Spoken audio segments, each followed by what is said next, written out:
Hi CSCW, thanks for viewing this virtual talk. My name is Metaxa. I've just finished my PhD at Stanford and I'm now the co-founder of the HCI group at Penn. And I'm very excited to present on behalf of my collaborators on this project, Michelle Gann, Sue Go, Jeff Hancock, and James Landay, studying gender and racial representation in image search results. Algorithmically curated content is both a product and producer of dominant social narratives, and it has the potential to impact users' beliefs and behaviors. In particular, one issue that's received attention is the representation of marginalized groups in media. We know that visual cues impact belonging.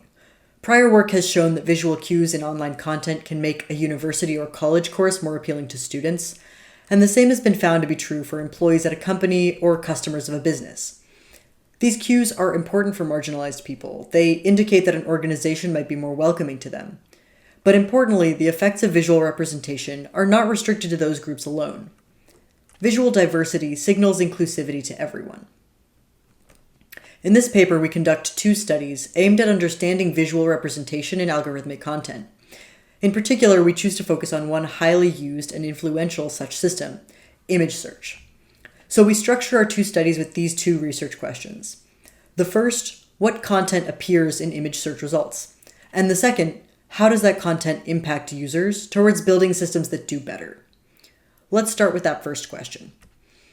We wanted to understand whether image search results accurately reflect real-world diversity. Prior work from 2015 had identified that search results for occupations exaggerated gender stereotypes. Since then, Google has made many changes to their algorithms, but are image search results still biased in their presentation of gender? Moreover, our field has often left race chronically understudied. Do image search results accurately reflect real-world racial diversity? To answer these questions, we conducted an algorithm audit. To do so, we first needed a ground truth dataset with which to compare search results. The US Bureau of Labor Statistics tracks demographic breakdowns of several hundred common occupations: doctors, lawyers, real estate agents, and so on. So based on that BLS list, we set out to collect image search results from Google, using as query term the names of those occupations. To accomplish this, we built infrastructure for automatically collecting and processing image search results. This begins with a scraper to query Google with each of these query terms and capture the resulting top 100 images. To avoid potential personalization from repeated searches, we used a Selenium WebDriver with separate sessions per query. To annotate the data, we recruited crowd workers through Amazon Mechanical Turk, with 3 workers randomly assigned to label each of these 1,000 images. And we elected to use crowd workers here rather than, say, machine learning, because ultimately we're interested in how other people perceive these images. Crowd workers were asked to label whether each image showed a woman or not, and whether the image depicted a person of color or not. This is obviously a reduction down to a single bit. Does this image depict a marginalized person? There are many ways to improve this strategy in the future, but we used this binary categorization because while both race and gender are spectra, in each case, there's a dominant group that all others are marginalized in relation to. And finally, after eliminating occupations whose image search results didn't show enough people, or people with discernible race and gender, we settled on a final list of occupations. So putting that together, what does this look like? Beginning with gender, we had a list of occupations with their real-world workforce diversity, from 0% women to 100% on the x-axis here. And we could then map each point to a place on the y-axis, reflecting the proportion of women in image search results for that occupation. This diagonal line represents perfect correspondence, where the data points would lie if image search results were perfectly reflective of the real world. So let's see some data. Picking a couple of examples here, we see that receptionists are about 88% women, but Google images for receptionists were almost 100% women. On the other hand, women are 30% of CEOs, but only 11% of search results. Doing the same thing for race, we again have a set of occupations with their ground truth workforce demographics, and we map that to demographics observed in search images. So what we see here, for instance, is that chefs, people of color, are highly represented in that occupation at 37%, but they're still heavily underrepresented in search. In some cases, like among librarians, we see that people of color are a very small fraction of librarians, and Google actually overrepresents them slightly in search.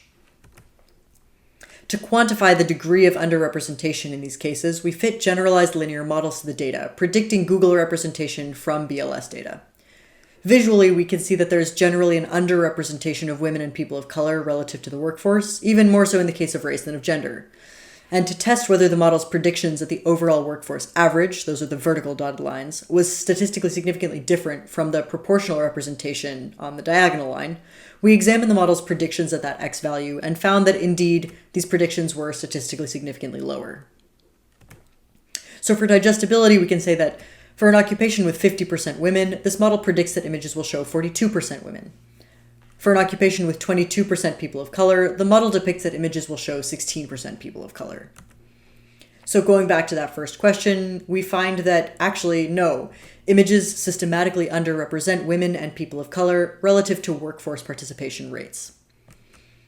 Having answered that first question, in our second study, we address the second question. How does biased content impact users, and how can we do better?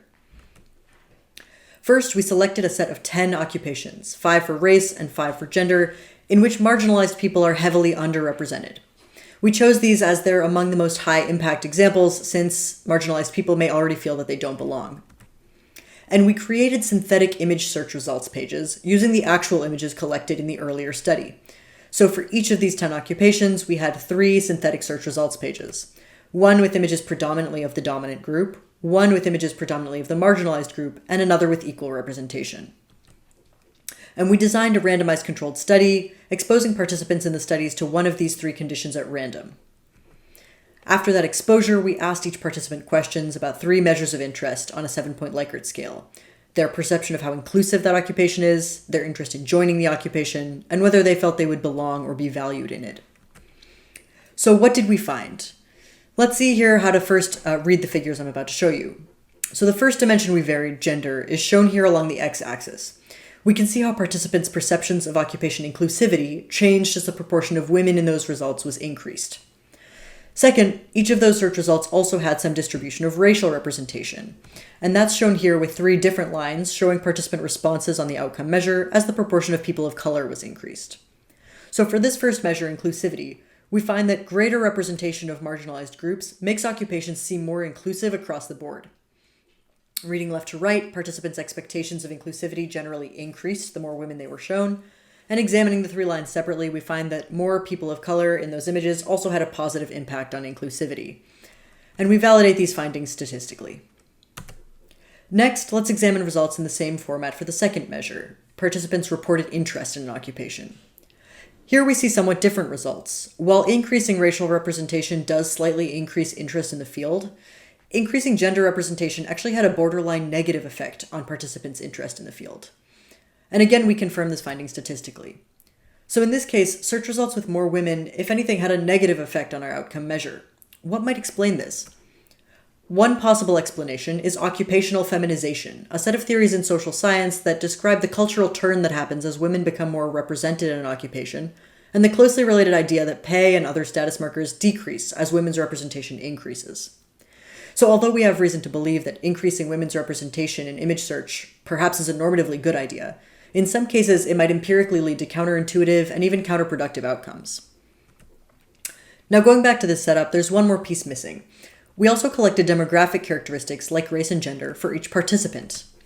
So while these previous 2 results were largely consistent across groups, on issues like belonging, we hypothesized that people from marginalized groups might be affected in significantly different ways than those who weren't marginalized.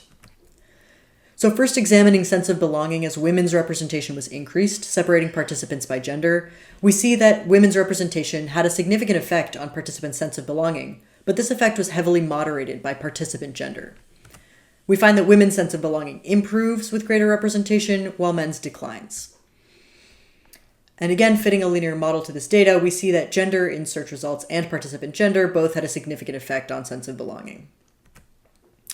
Finally, we did the same analysis for race, separating participants by whether they identified as white or people of color, and examining the effect of increasing racial representation in image search. Unlike the case of gender, however, we didn't observe a significant effect of image diversity. Racial gaps in belonging were unchanged by visual representation. Across the board, white participants reported a higher sense of belonging than people of color, and no amount of racial representation in search results changed that. And again, we confirm this statistically. So to conclude, these findings confirm that visual representation in algorithmic content can change people's expectations of the world and their place in it. But as we saw, there are some important nuances. First, more isn't always better. Greater levels of marginalized people's representation can actually have deterring effects because of underlying social issues. Second, identity moderates effects. The same content might affect people from different identity groups very differently. And third, there are cases where existing inequity simply can't be addressed through some intervention. Technical fixes won't suffice for all big social problems. Thanks so much, and please feel free to email me or come to my talk session. I'm presenting on October 25th at 12 p.m. Eastern with any questions.